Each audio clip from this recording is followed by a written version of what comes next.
जयपुर से एक बड़ी खबर आ रही है। राजस्थान सरकार ने रजिस्ट्रेशन एक्ट 2021 लागू कर दिया है और इसके बाद जमीन की रजिस्ट्री के नियम काफी सख्त हो गए हैं, खासकर सोसाइटी पट्टों के रजिस्ट्री के मामले में। इसका मतलब है कि अब बिना लैंड कन्वर्जन या फिर लैंड रेवेन्यू एक्ट की धारा 90A के तहत शामिल नहीं होने वाली सोसाइटी के प्लॉटों की रजिस्ट्रियां नहीं होंगी। दोस्तों, इसका मतलब है कि अगर आपने किसी सोसाइटी में प्लॉट खरीदा है तो अब तभी रजिस्ट्री होगी जब जमीन का कन्वर्जन हो चुका होगा या फिर वो जमीन 90A की प्रक्रिया में सही तरह से शामिल होगी। आपको बता दें कि रजिस्ट्री कार्यालयों ने इस नियम की फौरन पालना भी शुरू कर दी है।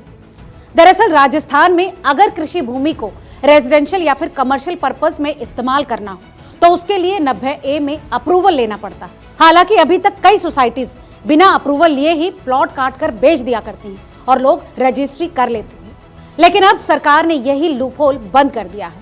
चलिए अब जानते हैं कि अब इन नए बदलावों के साथ क्या होगा।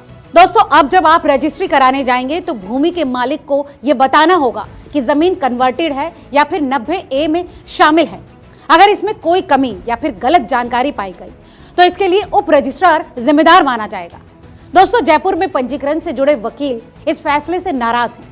उन्होंने गुरुवार को काम बंद करने का निर्णय लिया और कलेक्ट्रेट बंद करने का आह्वान किया।